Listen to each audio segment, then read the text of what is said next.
Avis vascular centre మన దేశంలోనే the best varicose vein hospital. నమస్తే, నేను Kavitha. Welcome to I dream news and నిజాలు. రష్యా అధ్యక్షుడు వ్లాదిమిర్ పుతిన్ 2 రోజుల పర్యటన కోసం భారతదేశానికి వచ్చారు, వెళ్ళిపోయారు. బోల్డ్ అన్ని మీటింగ్స్ అయ్యాయి, ఆ తర్వాత ఒప్పందాలుంటాయి, వరుసగా వాటన్నిటికి సంబంధించినటువంటి వివరాలు బయటకు వస్తాయి అనుకున్నప్పుడు గతంలో జరిగినటువంటి ఒప్పందాలకు సంబంధించి కొన్ని రెన్యువల్ చేసుకున్నారు అనేది తప్ప అధికారికంగా ఇన్ని కోట్ల పెట్టుబడుల్లో లేకపోతే ఇన్ని రకాల ఒప్పందాలు కుదిరాయి అనేటువంటి వార్త ఎందుకని బయటికి రాలేదు. యాక్చువల్గా పుతిన్ వచ్చి మీటింగ్ల తర్వాత ఏం చర్చించుకున్నారు, అవుట్కమ్ అనేది ఎందుకని బయటికి రాలేదు? మనతో పాటుగా ఉన్నారు సీనియర్ జర్నలిస్ట్ సురేష్ కొచ్చాదిల్ గారు. సార్ నమస్తే. సో బోల్డ్ అన్ని ఒప్పందాలు కుదుర్చుకుంటారు, అణ్వాయుధాల దగ్గర నుంచి అక్కడ ఉన్నటువంటి రక్షణ వ్యవస్థ ప్రతి దాని మీద చర్చలు ఉంటాయి అనుకున్నప్పుడు ఒక రెలోస్ ఒప్పందం అనేది మాత్రం బయటకు కనిపిస్తోంది. అది కూడా ఏంటి, ఇప్పటిది కాదు, ఎప్పుడో జరిగింది. బట్ దానికి రెన్యువల్స్ అనేవి ఉన్నాయని ఆల్మోస్ట్ 2011లోనే రెలోస్ గురించి మాట్లాడుకున్నారు. బట్ దాని గురించి ఇప్పుడెందుకు మాట్లాడుకున్నారు 15 ఏళ్ల తర్వాత?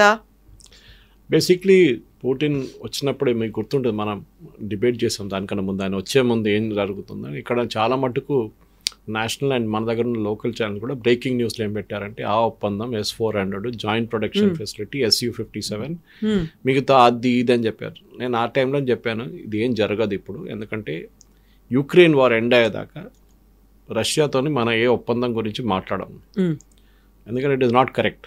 ఈ పరిస్థితుల్లో వాళ్ళు కూడా చేయరు, మనం కూడా చేయము. అది ఆల్రెడీ మన మీద ఆయిల్ ఉన్న దానికి బ్యాన్ పెట్టారు, దానికి మన మీద టారిఫ్లు పెట్టారు, రష్యా దగ్గర నుంచి క్రూడ్ ఆయిల్ కొనుక్కుంటున్నాను.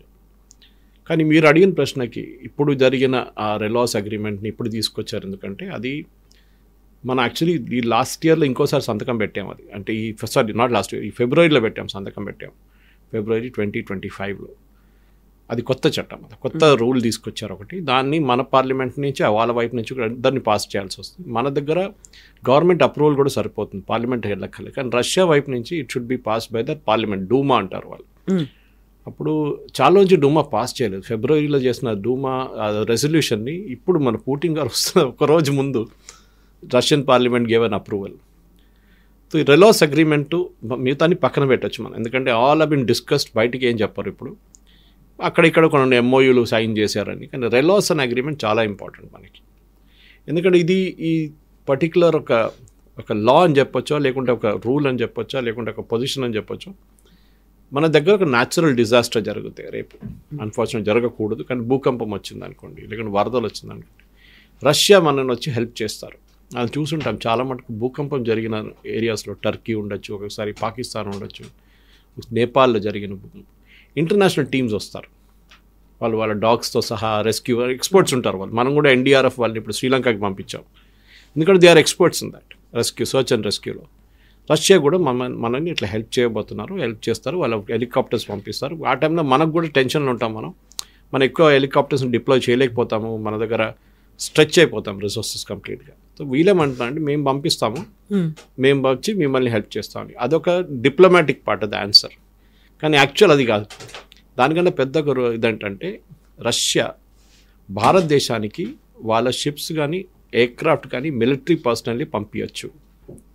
అది ఎట్లా అంటే వాళ్ళ వైపు నుంచి వచ్చినప్పుడు ఒక ఎయిర్క్రాఫ్ట్ క్యారియర్ అక్కర్లేదండి, ఫ్రిగేట్ తీసుకుందాం, నార్మల్ వార్షిప్స్.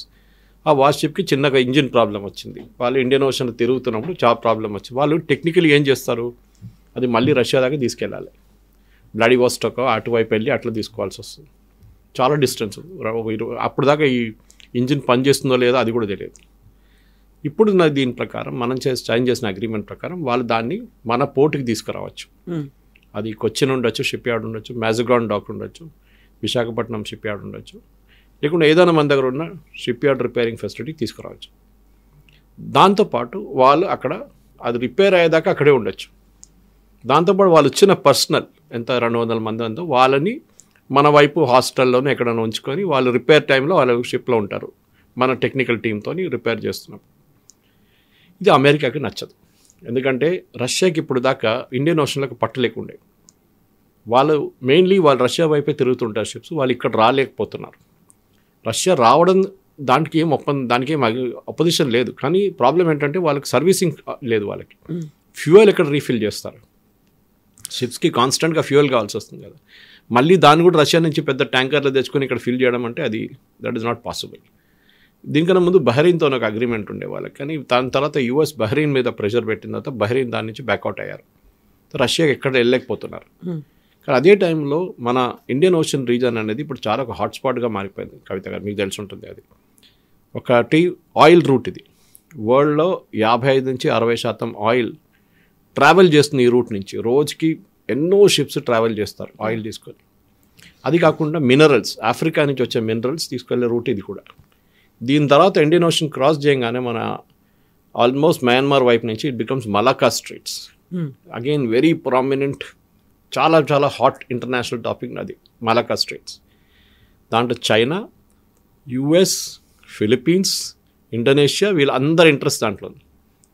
సో వీళ్ళందరికీ వాళ్ళకి ఆ మలాకా స్ట్రైట్స్ డామినేట్ చేయాలని ఉంది. ఇప్పుడు చూస్తుంటారు మీరు ఫిలిప్పీన్స్ మీద వెళ్ళి వీళ్ళు చైనీస్ వాళ్ళకు బోట్ కొట్టేశారు, వాళ్ళ బోట్ డ్యామేజ్ అయింది వాళ్ళ వైపు నుంచి. రెగ్యులర్గా China wants to dominate South China Sea and Malacca Straits. కానీ యూఎస్కి ఏమో వీళ్ళు ఉండకూడదు అక్కడ. సో యూఎస్ ఏం చేస్తున్నారు, వాళ్ళ షిప్లు కూడా తిప్పుతున్నారు అది రీజన్లోనే, రైట్ ఫ్రమ్ సింగపూర్ నుంచి ఇక్కడ సౌదీ అరేబియా దాకా, బహ్రెయిన్ దాకా తీసుకెళ్తారు, మళ్ళీ వస్తారు, మళ్ళీ తిరుగుతున్నారు, కొలంబోకి వెళ్తారు. దే కీప్ పెట్రోలింగ్ అన్నమాట. అదే టైంలో ఇండియా కూడా, మన ఇండియన్ నేవీ షిప్స్ ఏం చేస్తున్నాయంటే, మన హూతీల ప్రాబ్లం వచ్చినప్పుడు, దానికన్నా ముందు సొమాలీ పైరేట్స్ ప్రాబ్లం వచ్చినప్పుడు మనం పెట్రోల్స్ మొదలుపెట్టాం. మన వార్షిప్స్ని ఇండియన్ ఓషన్ రీజన్ నుంచి టువర్డ్స్ గల్ఫ్, ఒమాన్ వైపు వెళ్ళి అట ఒక పెట్రోలింగ్ చేస్తుంటారు వాళ్ళు రెగ్యులర్గా. ఏదైనా ప్రాబ్లం వస్తే ఇమీడియట్ SOS వస్తే రియాక్ట్ అవుతారు, హెలికాప్టర్స్ ఉంటుంది అన్నట్టు. ఇప్పుడు దీంట్లో రష్యా కూడా వచ్చేసారు. యూఎస్కి టెన్షన్, ఇప్పుడు రష్యా వచ్చేస్తుంది. ఇంకా రష్యా రెండు వైపు నుంచి చూస్తారు, మెయిన్లీ యూఎస్ వైపు. వాళ్ళు చైనాతో వాళ్ళకి ఎక్కువ ప్రాబ్లం లేదు. ఇప్పుడు యూఎస్ ఏం చేస్తున్నారు ఇండియన్ ఓషన్ రీజన్లో, వాళ్ళ షిప్స్ని తీసుకొచ్చి ఎక్కడ తిరుగుతున్నారు, ఎయిర్క్రాఫ్ట్ క్యారియర్ తీసుకొచ్చారా. సో మనం కూడా ఏం చేస్తున్నాం అంటే, మన వైపు నుంచి కూడా మనం ఎక్స్పాన్షన్ చేస్తున్నాం. మన ప్రేక్షకులకు తెలిసి ఉండొచ్చు, చైనా ఏం చేశారంటే శ్రీలంకలో ఒక పోర్ట్ ఉంది, హంబంబోట అని. ఆ పోర్ట్ వాళ్ళే కట్టి చాలా మటుకు డబ్బులు పెద్ద బిల్ వేసి శ్రీలంకన్ గవర్నమెంట్కి ఇస్తే, వాళ్ళు కొన్ని సంవత్సరాల తర్వాత మా డబ్బులు లేవు కట్టడానికి అని చెప్తే, ఆ పోర్ట్ మేము తీసుకుంటాం అని చెప్పి 99 ఇయర్స్లో తీసుకున్నారు. అక్కడ చైనీస్ నేవీ షిప్స్ని పెట్టుకుంటున్నారు. సో ఎఫెక్టివ్లీ అక్కడ కూర్చొని వాళ్ళు యూఎస్ ఏం చేస్తున్నారని చూస్తున్నారు అక్కడి నుంచి. రెగ్యులింగ్ అంటే apart from that Indian ships. ఇదొక వైపు ఉంటే, మన వైపు అండమాన్ అండ్ నికోబార్ ఐలాండ్స్లో మనకు ఒక కొత్త ప్రాజెక్ట్ పెట్టిపోతున్నాం. మీకు గుర్తుంది, గ్రేట్ నికోబార్ ప్రాజెక్ట్. దాంట్లో మనకు ట్రాన్స్షిప్మెంట్ పెడుతున్నా, అంటే పెద్ద పెద్ద కంటైనర్ షిప్స్ వచ్చి అక్కడ అన్లోడ్ చేసి వెళ్ళిపోతారు సింగపూర్ వైపు, లేకుంటే క్లాంగ్ అని చెప్పి మలేషియాలో ఉంది పెద్ద, అక్కడికి వెళ్ళిపోతారు.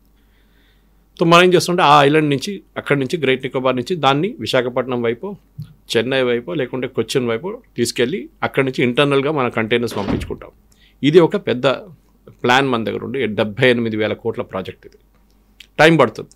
ఆల్రెడీ మన దగ్గర అండమాన్ నికోబార్ ఐలాండ్స్లో INS బాజ్ అని చెప్పి ఒక నేవల్ ఎయిర్ స్టేషన్ ఒకటి ఉంది. That is already operating. అది కాకుండా అక్కడ ఆబ్వియస్లీ మనం చెప్పట్లేదు, కానీ అక్కడ కూడా పెద్ద ఒక నేవల్ ఫెసిలిటీ రాబోతుంది దీంతో పాటు నికోబార్. దానికోసం సోనియా గాంధీ, రాహుల్ గాంధీ వీళ్ళందరూ వ్యతిరేకిస్తున్నారు దాన్ని. చైనా వ్యతిరేకిస్తున్నారు, వీళ్ళు కూడా వ్యతిరేకిస్తున్నారు. So you can understand the tie up between these two groups అని చెప్పొచ్చు. అదే టైంలో ఇదే Andaman Nicobar islands top most పార్ట్లో, మన ఐలాండ్ నుంచి, లాస్ట్ ఐలాండ్ నుంచి మయన్మార్ వైపు వెళ్ళేటప్పుడు నడిమిట్లో ఒక చిన్న ఐలాండ్ ఉంది కాల్డ్ కోకో ఐలాండ్స్, CO. ఈ కోకో ఐలాండ్స్లో బ్రిటిష్ టైంలో ఒక పాత ఎయిర్ స్ట్రిప్ ఉండే, 500 feet అంతా ఉండేది. సడన్గా లేటెస్ట్ శాటిలైట్ పిక్చర్స్ చూస్తే 3,500 square feet ఎక్స్పాండ్ అయింది. అది ఎవరు చేశారా బాబు అని చూస్తే చైనా వచ్చి అక్కడ కూర్చున్నారు.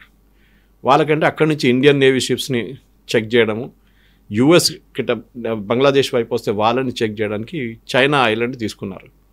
వాళ్ళు ఆబ్వియస్లీ ఏదో టైప్ పెట్టుకున్నారు మయన్మార్లో ఉన్న మిలిటరీ వాళ్ళతో, రెజీమ్తో. సో ఇండియన్ ఈ ఓషన్ రీజన్ అనేది బికమ్ ఎ హాట్స్పాట్. అన్ని ఆర్మీస్, అన్ని నేవీస్ అక్కడ తిరుగుతున్నారు, వాళ్ళందరికీ డామినెన్స్ కావాలంటున్నారు. అదే టైంలో యూఎస్కి, బ్రిటన్కి ఒక చిన్న ఐలాండ్ ఉంది కాల్డ్ డిగో గార్సియా. అది మన కొలంబో నుంచి ఇంకా చాలా కిందకి వస్తే బిఫోర్ సేషెల్స్, ఈ ఐలాండ్ పక్కన చిన్న ఒక ఐలాండ్ ఉంది, పాత బ్రిటిష్ ఐలాండ్ ఉండే. దాన్ని ఇప్పుడు బ్రిటన్ అండ్ యూఎస్ వాడుకుంటున్నారు. అది only for ships, naval ships తీసుకొస్తారు, అక్కడ బర్త్ చేస్తారు, అక్కడ రీఫ్యూలింగ్, అక్కడ ఉండడానికి అన్నీ ఉన్నాయి, సౌకర్యం, ఫుడ్ అండ్ ఆల్ రిప్లెనిష్మెంట్ అన్నీ నడుస్తుంది. డిగో గార్సియా నుంచి వీళ్ళు షిప్స్ని పంపిస్తుంటారు అక్కడిక్కడ. సో ఇప్పుడు మీరు చూస్తున్నారు, ఈ హూతీల అటాక్ జరిగినప్పుడు కానీ దానికన్నా ముందు ఇప్పుడు కూడా లేటెస్ట్ ఆల్సో యూఎస్ వాళ్ళ వార్ షిప్స్ని రెగ్యులర్గా ఏరియాలో తిప్పుతున్నారు అక్కడికి. అట్లాంటిక్ వైపు ఎక్కడ టెన్షన్ లేదు, పెసిఫిక్ వైపు టెన్షన్ లేదు. టెన్షన్ ఉందంతా ఇక్కడ ఇదే రీజన్లో.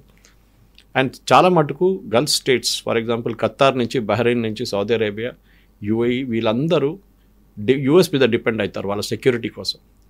రేపు ఏదైనా కూ జరిగితే వాళ్ళ డెమోక్రసీ కాదు కదా, ఇంకోడెవడో కత్తి తీసుకొని చేసేస్తే వాళ్ళ గవర్నమెంట్ మారిపోతుంది అక్కడ. సో దానికోసం వాళ్ళు they are using the US presence అన్నమాట. ఇది వాళ్ళ చాలా మంచి స్ట్రాటజీ. అదే టైంలో రష్యా ఏం చేస్తున్నారంటే, రష్యన్స్ ఆర్ వెరీ స్మార్ట్. వాళ్ళ మీద ఈ యుక్రెయిన్ వార్ స్టార్ట్ అయిన నుంచి వీళ్ళు శాంక్షన్స్ పెట్టారు. ఎవరు మొత్తం నాటో కానీ, అటువైపు యుఎస్ కానీ. రష్యన్ కంపెనీలు, వాళ్ళ గవర్నమెంట్ వాళ్ళ దగ్గర ఉన్న కొంచెం డబ్బులు యూరోపియన్ బ్యాంక్స్లో పెట్టుకున్నారు. ఒక $300 బిలియన్, చిన్న అమౌంట్ కాదు. ఎవరైనా మనం కూడా చేస్తాం.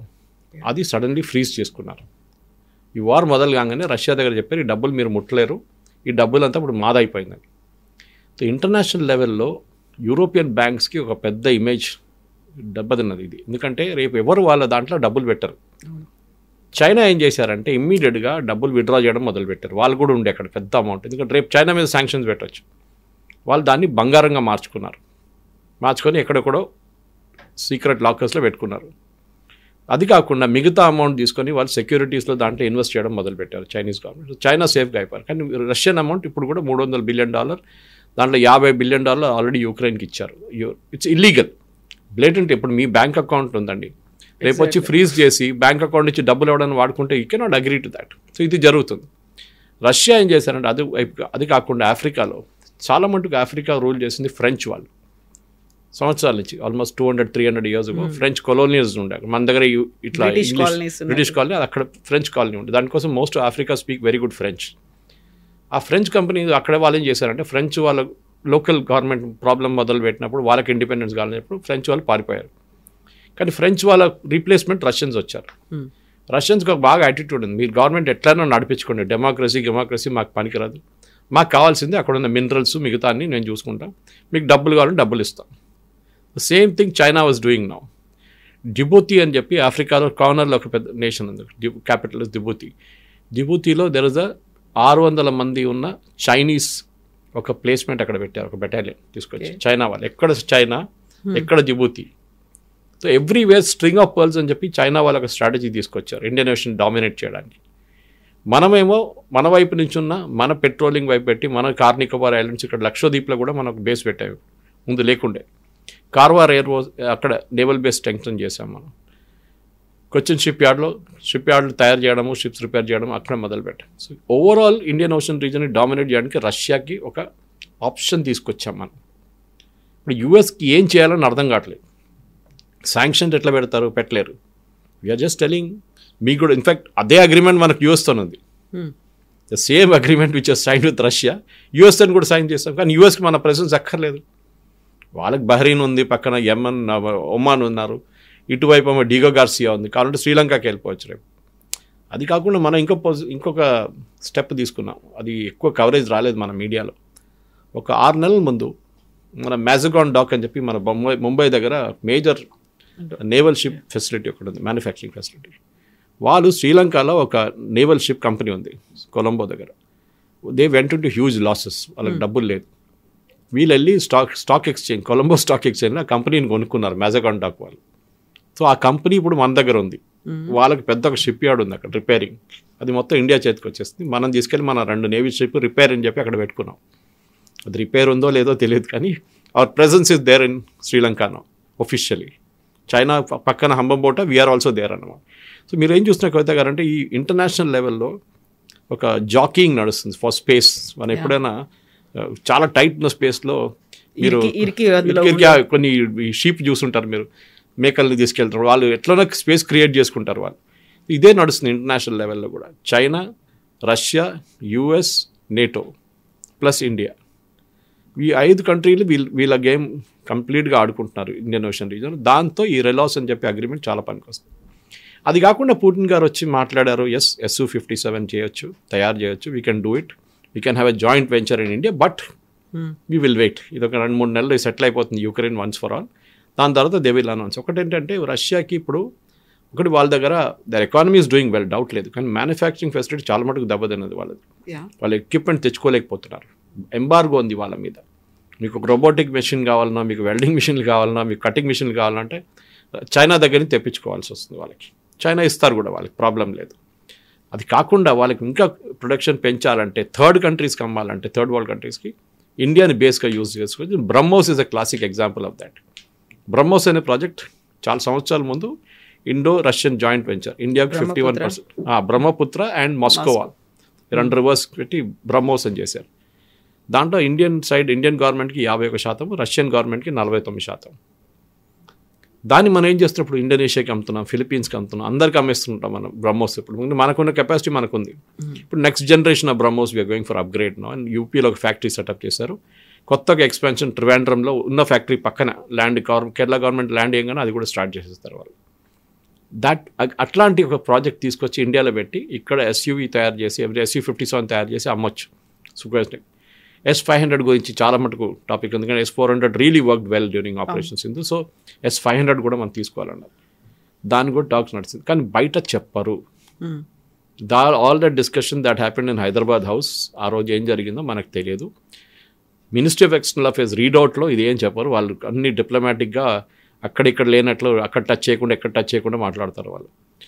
బట్ ఓవరాల్ చూస్తే ఎస్, పుటిన్ ఎందుకు వచ్చారు భారతదేశం, మీరు చెప్పినట్టు 25 గంటల కోసం ఇంత దూరం తిరిగి రావాల్సి వచ్చిందా, ఫోన్లో మాట్లాడుకోవచ్చు కదా అని చాలామంది అడిగారు.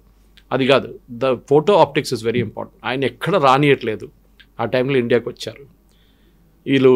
మన దగ్గర ఉన్న 3 countries, I won't take the names, వాళ్ళ డిప్లొమాట్స్, అంటే వాళ్ళ సీనియర్ మోస్ట్ డిప్లొమాట్స్, వాళ్ళు ఎంబసీ ఆఫీషియల్స్, వాళ్ళు ఒక లెటర్ రాశారు. ఆపోజిట్ ఎడిటోరియల్ ఒక మ్యాగజైన్, మన దగ్గర న్యూస్ పేపర్లో ఆర్టికల్ రాశారు, why Putin should not be allowed in to India. ఆలోచించండి, వీళ్ళు డైరెక్ట్ వాళ్ళ గవర్నమెంట్ చెప్పకుండా వీళ్ళు రాస్తున్నారు లెటర్ ఒకటి.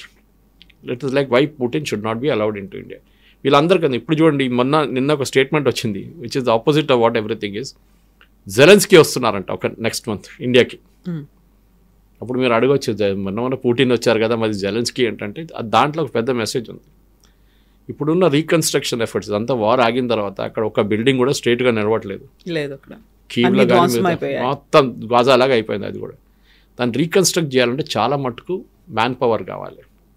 ఇప్పుడు మనం వచ్చినప్పుడు ఒక ఒప్పందం చేశాం, 5-6 చేశారు. ఒక ఒప్పందం చాలా ఇంపార్టెంట్ ఒప్పందం ఏంటంటే, రష్యాలో మ్యాన్ పవర్ లేరు బిల్డింగ్లు కట్టడానికి, రోడ్లు వేయడానికి, ఈ డ్యామేజ్ అంతా జరిగింది కదా, ఇంత మళ్ళీ రీకూప్ చేయడానికి, ఫ్యాక్టరీలు కట్టడానికి మనుషులు లేరు. భారతదేశం నుంచి blue and white collared workers, అంటే managerial level and worker level మనం ఒక నంబర్ ఐడెంటిఫై చేసి వాళ్ళ రష్యాకి పంపిస్తాము. That is government to government deal. మనం ఇజ్రాయెల్తో చేయించుకున్నాం చూడండి, అదే ఇజ్రాయెల్ వైపు కూడా కన్స్ట్రక్షన్ చాలా బాగా నడుస్తుంది. చాలామంది ఇండియన్స్ని అక్కడ పంపించారు. So it will be not at the private level, government to government. Haryana government వాళ్ళ మనుషులు పంపించారు, పంజాబ్ వాళ్ళు పంపించారు, సౌత్ నుంచి కూడా ట్రై చేస్తున్నారు, కేరళ వైపు నుంచి కొంతమంది. అట్లనే గవర్నమెంట్ టు గవర్నమెంట్ డీల్ ఉంటుంది అది. సో రష్యాకు కూడా మనం మ్యాన్ పవర్ సప్లై చేయబోతున్నాం. ఒక టైంలో దుబాయ్ కన్స్ట్రక్షన్ నడిచినప్పుడు, ఆ గల్ఫ్ స్టేట్స్లో కన్స్ట్రక్షన్ నడిచినప్పుడు చాలా మటుకు కేరళ నుంచి చాలామంది వెళ్ళి పనిచేశారు అక్కడ. Now that construction phase is over అక్కడ. Now it's only a question of growth వాళ్ళకి. ఇప్పుడు మన దగ్గర ఉన్న ఈ రష్యాతోని ఒప్పందంతో ఏమవుతుందో మన వర్కర్స్ కూడా అక్కడ వెళ్తారు. సో క్వశ్చన్ అక్కడ వచ్చిందంటే, ఇప్పుడు ఇట్లాంటి ఫ్రీజింగ్ ఏరియాస్కి వెళ్తే వీళ్ళు ఎట్లా ఉంటారు, వీళ్ళకి హ్యాబిట్ లేదు అది, -20 degrees, -10 degrees. So Russia side we will create appropriate facilities వాళ్ళ కోసం. అది ఏదైనా టెక్నాలజీ వైజ్ వాళ్ళ వార్మ్ హౌసెస్ ఉండాలనో, లేకుంటే క్లోదింగ్ ఉండాలి, అదంతా మేము అరేంజ్ చేస్తాం, కానీ మాకు వర్కర్స్ కావాలి. ఇట్లాంటి కొన్ని 5-6 ఒప్పందాలు జరిగింది అంత తర్వాత, కానీ ఇంపార్టెంట్ అంతా పక్కన పెట్టారు, మాట్లాడుకున్నారు. మూమెంట్ యుక్రెయిన్ వార్ కాగానే ఇది అంతా బయటకు వస్తుంది. ఒకటి మనం మర్చిపోకూడదు, Russia has been a fair weather friend. అంటే ఎప్పుడు మనకు ప్రాబ్లం ఉన్నప్పుడు రష్యా మనతో ఉన్నారు. 71 వార్ కానివ్వండి, మిగతా వార్లు అన్నింటిలో కూడా రష్యా వాజ్ దేర్ విత్. దానికోసం యుక్రెయిన్ వార్ని భారతదేశం వాళ్ళ దగ్గర ఖండించలేదు. There is no place for war అని చెప్పారు Modi garu. It should be a negotiation for peace. కానీ ఎప్పుడైనా యునైటెడ్ నేషన్స్ రెజల్యూషన్ ఏమైనా పాస్ అవడానికి వస్తే అగెయిన్స్ట్ రష్యా, భారతదేశం దాని నుంచి అబ్స్టైన్ చేస్తారు. We will not participate in the vote. అది చాలా important. So Kavitha garu, end of the day ఒక పుటిన్ గారు కూడా వచ్చింది ఇంటర్నేషనల్ లెవెల్లో. మీరు చూడండి, జెఫ్రీ సాక్స్ నుంచి, ప్రొఫెసర్ నుంచి, ఒక ఇవాళ నేను చూసాను ఆల్మోస్ట్ ఒక 25-26 వీడియోలు నడుస్తుంది. దాంట్లో 2-3 చూసాను నేను ఇప్పుడు దాకా. అంతే అందరు మాట్లాడుతున్నట్టు it is the master stroke by India. ఇప్పుడు యుఎస్కి ఏం చెప్పలేకపోతున్నారు వాళ్ళు.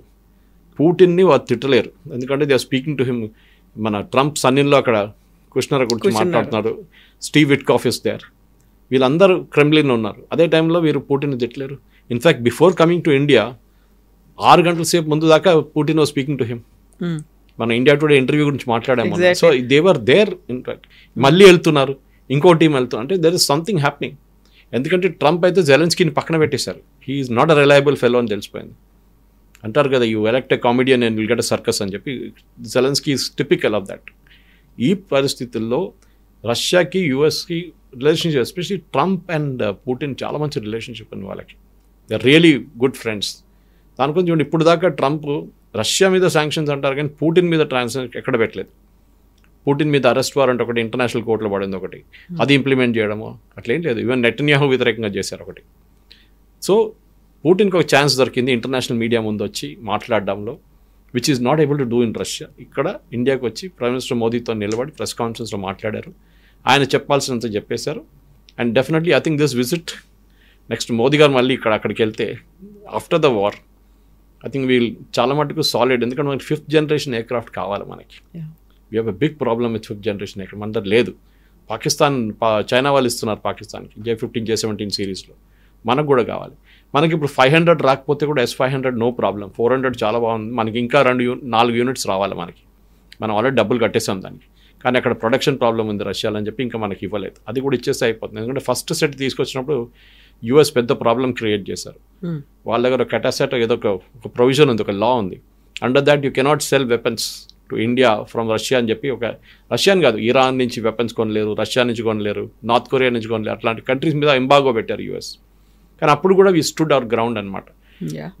మీ కొంటే మీ మీద శాంక్షన్స్ పెడతాం, ఓ ఎస్ నో ప్రాబ్లం అని చెప్పి మోదీ గారు S-400 కొనుక్కున్నారు. అది మనకు పనిచేసింది కూడా. యూఎస్ సింపుల్ ఫిలాసఫీ ఏంటంటే, మీరు రష్యా దగ్గర ఎందుకు కొనుక్కుంటారు, మా దగ్గర పేట్రియట్ మిసైల్స్ ఉంది కొనుక్కోండి. కానీ మీ రేట్ ఏమో డబ్బులు, రష్యా ఏమో 50% డిస్కౌంట్. ఇది మెయిన్ అనమాట. Oil was the biggest purchase. మన అందరికి తెలిసింది, entire crisis started with oil purchase. మనం ఏం చేసాం, రష్యా దగ్గర నుంచి ఆయిల్ తీసుకున్నాం, ఇండియాకి తీసుకొచ్చి రిఫైన్ చేసాం, దాన్ని యూరోప్కి అమ్ముకున్నాం, యూఎస్ కూడా అమ్మేసాం. మనం డీజిల్ దీని నుంచి క్రూడ్ ఆయిల్ ప్రాసెస్ చేసి డీజిల్ తీసుకు యూక్రెయిన్కి అమ్ముకున్నాం. ఇప్పుడు ట్రంప్ ఏమన్నారు, ఈ డబ్బులతోని యూక్రెయిన్ కొడుతున్నారు రష్యా, భారతదేశం ఇస్తుంటే అందుకోసం మీ మీద శాంక్షన్స్ అన్నారు. పుటిన్ వచ్చి మొన్న ఏమన్నారు, మా దగ్గర నుంచి ట్రంప్ యురేనియం కొనుకెళ్తున్నాడు, వాళ్ళ ప్లాంట్స్ కోసం, న్యూక్లియర్ ప్లాంట్స్ కోసం, మళ్ళీ శాంక్షన్స్ ఎవరి మీద పెట్టాలని అడిగారు ఈసారి. Which is a good question, very good question. So overall మన జియో పొలిటికల్ సిచ్యువేషన్ చూస్తే భారతదేశం చాలా డిప్లొమాటిక్లీ హ్యాండిల్ చేస్తుంది. దాంతో ఎక్కువ సాంగ్ అండ్ డ్యాన్స్ చేయకుండా, ఎక్కువ స్టేట్మెంట్లు ఇవ్వకుండా, quietly what ever they had to do they did. దీని తర్వాత ఒకసారి యుక్రెయిన్ రష్యా వార్ ఆగిన తర్వాత ఇమ్మీడియట్లీ ఏం ఆడుకున్నారో దాన్ని నెక్స్ట్ ఫామ్లో తీసుకెళ్తారు. దాని చాలా పెద్ద ప్రాసెస్. అది SC-57 ఏదో సూపర్ మార్కెట్లో దొరికేది ప్రోడక్ట్ కాదు, అక్కడ వెళ్ళి బ్యాగ్ వేసుకొని తీసుకోవడానికి. అది ఆర్డర్ చేయడానికి పెద్ద ప్రాసెస్ ఉంది. బహుశా జరుగుతుంది, 1 సంవత్సరం 2 సంవత్సరాలు పట్టచ్చు. దాని తర్వాత జాయింట్ ప్రొడక్షన్ ఫెసిలిటీ HALతోనో ఎవరితోనో చేయొచ్చు అది. But overall I think it's a great visit, దాంట్లో డౌట్ లేదు. కానీ దాంట్లో ఆప్టిక్స్ ఎక్కువ ఉండే. హైదరాబాద్ హౌస్ ఫోటోగ్రాఫ్ కానీ, ప్రెసిడెన్షియల్ డిన్నర్ కానీ ఇదంట. But president Putin was given his place in history అని చెప్పొచ్చు. ఎందుకంటే ఆయన I think he has seen from Narasimha Rao to Modi గారి దాకా ప్రైమ్ మినిస్టర్స్ని చూశారు. అటు యుఎస్ వైపు 5 ప్రెసిడెంట్లు చూశారు ఆయన ఇప్పుడు దాకా. అంతా I think 20+ years he has now been in the power in Kremlin. So definitely you have to take him seriously and light తీసుకోలేరు మీరు. ఇంకా ఒక 10 సంవత్సరాలు కూడా ఉండొచ్చు ఆయన ఈజీగా. Let us deal with him the way it should B dwelt. Ukraine war కూడా చాలా మటుకు యూఎస్ కూడా తెలిసిపోయింది. రష్యాకు ఉన్న ఒక సెక్యూరిటీ కన్సర్న్ ఉండే వాళ్ళు దాన్ని తీర్చుకున్నారు. Every day they are advancing by about almost last 1 monthలో they have advanced by about 3,000 square kilometers. గాజాది డబుల్ సైజ్ ఆక్యుపై చేసుకున్నారు యుక్రెయిన్కి వెళ్ళి. సో ఇంకొక 2 వారాలు 3 వారాలు నడిస్తే యుక్రెయిన్ని మొత్తం ధ్వంసం చేసేస్తారు. నిన్న రాత్రి కూడా జరిగిన చాలా మటుకు రైడ్ జరిగింది, మిసైల్స్, డ్రోన్స్తో సహా. సో జెలెన్స్కీ ఎండ్ గేమ్ వచ్చేసింది ఇప్పుడు. మోస్ట్ ప్రాబ్లీ పారిపోతాడు. స్విట్జర్లాండ్లో ఇక్కడ డబ్బులన్నీ పెట్టుకున్నాడు. యుఎస్ కాంగ్రెస్లో ఒక ఇన్వెస్టిగేషన్ నడుస్తుంది, ఈయనకి ఇచ్చిన డబ్బులు ఈయన ఏం చేసిండు అని చెప్పి జెలెన్స్కీ. ఆయన మీద చాలా మటుకు ప్రెషర్ ఉన్నాయి. Maybe he will give it to opposition leader ఆయనకి ఇచ్చేసి వెళ్ళిపోతాడు అక్కడి నుంచి. And Putin will be back in full flow after that. So ఇక్కడికి భారతదేశానికి రాకముందు పుతిన్ ఇచ్చినటువంటి ఇంటర్వ్యూలో డిఫెన్స్ మెకానిజమ్స్, డిఫెన్స్ ఉన్నటువంటి ఎక్విప్మెంట్స్ గురించి చెప్పినప్పుడు we're not selling, we're sharing అనే ఒక మాట అన్నారు. ఆ తర్వాత ఇక్కడ నుంచి వెళ్ళిన తర్వాత వినిపించినటువంటి వార్తలు ఏంటంటే రష్యాలో ఉన్నటువంటి చలికి భారతదేశం వెచ్చదనాన్ని ఇవ్వబోతోంది. How come it is possible? అసలు ఈ 2 వెదర్ కండిషన్స్ కోసం దానికి సంబంధించి ఒప్పందం ఏంటి? ఇది నేను ఆ రెలాస్ అగ్రిమెంట్లో ఉంది అది కవిత గారు, దాంట్లో కనెక్షన్ ఉంది.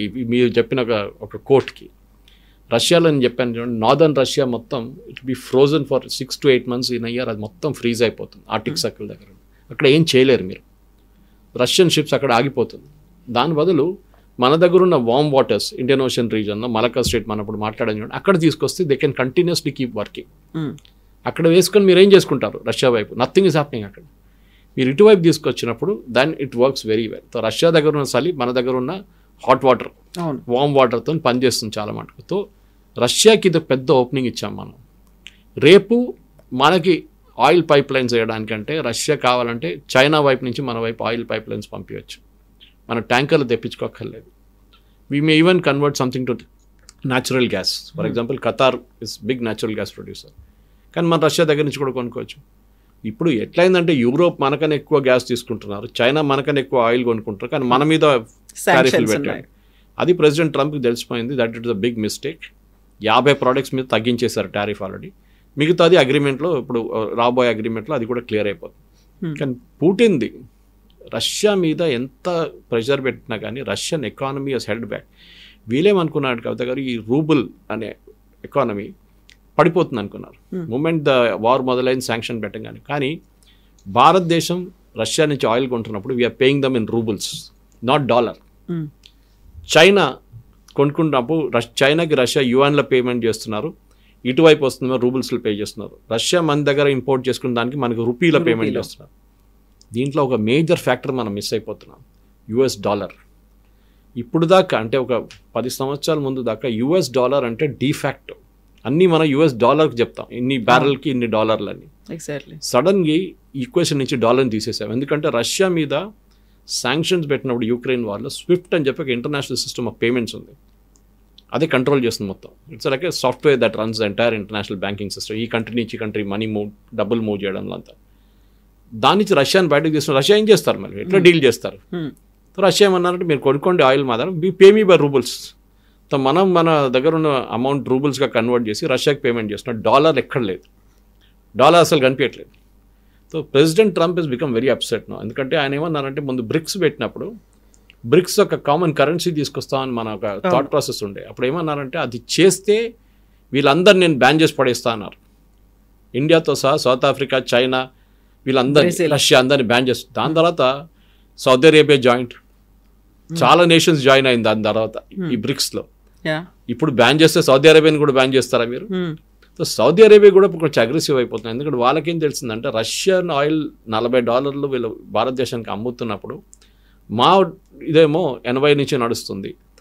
ప్రెసిడెంట్ ట్రంప్ ఏమంటున్నారు, దాన్ని కూడా తగ్గించాలి, మీరు ఆయిల్ ప్రొడక్షన్ పెంచుకోండి అంటున్నారు. ఎప్పుడైనా ఎకనామిక్స్లో సప్లై అండ్ డిమాండ్లో సప్లై ఎక్కువైపోతే ప్రైస్ పడిపోతుంది. ఏమంటున్నారంటే సౌదీ అరేబియా దగ్గర మీ ఆయిల్ ప్రొడక్షన్ పెంచండి, తీసుకెళ్తే ఇది $50 పడిపోతుంది పర్ బ్యారెల్. రష్యా ఏమో 40కి అమ్ముతున్నారు. So Russia will not be able to cell. కానీ సౌదీ అరేబియా చేయడానికి రెడీ లేరు, ఎందుకంటే వాళ్ళకి బేసిక్ ప్రొడక్షన్ కాస్ట్ ఉంటుంది. ఆ ప్రొడక్షన్ కాస్ట్ తర్వాతే వాళ్ళకి ప్రాఫిట్ వస్తుంది. వాళ్ళంటే మేము చేయమంటున్నారు. అక్కడ ఒక ఫ్రిక్షన్ వచ్చేస్తుంది వాళ్ళ నడిమిట్లో, ఇద్దరు నడిమిట్లో, US and Russia, Saudi Arabia నడిమిట్లో.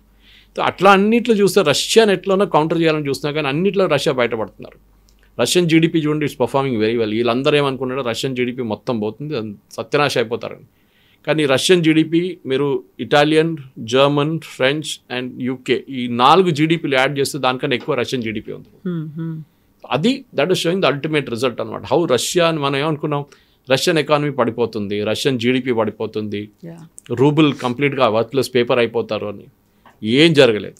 Everywhere Russia held back. Russia economy ఇంకా మంచి పర్ఫామ్ చేస్తున్నారు ఇప్పుడు. అంటే వాళ్ళు ఎక్కడో అమ్ముకుంటున్నారు ఆయిల్, ఎందుకంటే వాళ్ళ main source of revenue oil. యూరోప్కి అమ్ముతున్నారు గ్యాస్, ఇండియాకి అమ్ముతున్నారు ఆయిల్, యూఎస్కి అమ్ముతున్నారు యురేనియం. ఇట్లా చాలా మటుకు ప్రోడక్ట్స్ వాళ్ళు అమ్ముకుంటున్నారు. వాళ్ళు ఇప్పుడు ఏం చెప్పారంటే మొన్న పెట్టిన ఒప్పందంలో ఇంకొక మేజర్ అగ్రిమెంట్ ఏముందంటే మీ దగ్గర నుంచి మేము స్ట్రింప్స్ కొంటా అన్నారు. అది యుఎస్ కి పడిపోయింది శాంక్షన్స్ అయిన ఎగ్జాక్ట్లీ. తర్వాత. సో దానికోసం యుఎస్ మిమ్మల్ని యుఎస్ శాంక్షన్లు పడిపోయిన స్ట్రిమ్స్ మేము కొనుక్కుంటాం. అంత పెద్ద మార్కెట్ కాదు Russia, but still it's very important thing. రెండవది మీ దగ్గర నుంచి వెజిటబుల్ అండ్ ఫ్రూట్స్ మేము కొంటాం. Again that is the mitt. US నుంచి అక్కడ మనకి హిట్ అయింది. సో రష్యా ఏం చెప్తుందంటే మా దగ్గర నుంచి ఆయిల్ కొనుక్కున్నారని చెప్పి మిమ్మల్ని పనిష్మెంట్ ఇచ్చారు కదా, మిమ్మల్ని కాపాడుకోవాల్సింది మేమే కదా దానికోసం. సో మేము మిమ్మల్ని హెల్ప్ చేస్తాం, mutual benefit. Okay, your enemies my friend అని చెప్పి ఉల్టా కూడా పనికిర వస్తుంది అనమాట అది. So that is what Russia is doing. మా భారతదేశం నుంచి మనం ఎక్స్పోర్ట్స్ పెంచుకుందాం, మనం definitely we will help India out అని చెప్పి చెప్తున్నారు. సో రేపు యూఎస్ వస్తే కూడా టారిఫ్లు తీసేస్తే కూడా Russia will continue to be a good friend of India. అది మనకు డౌట్ లేదు దాంట్లో. కానీ ఇదేంటంటే రష్యన్ ఎకానమీ యూఎస్ ఆలోచించినట్లు పడలేదు. రష్యన్ ఎకానమీ ఇంప్రూవ్ అయింది, రష్యన్ జీడిపి ఇంప్రూవ్ అయింది. అది కాకుండా రూబుల్ కూడా స్టేబుల్గా ఉండిపోయింది అన్నమాట. ఓవరాల్ పిక్చర్ నెక్స్ట్ 6 నెలల్లో ఈ వార్ ఆగిపోతే then next picture will come into play. అప్పుడు ఇండియా ఈ అనౌన్స్మెంట్ అంతా చేస్తారు. Yes sir, thank you so much sir.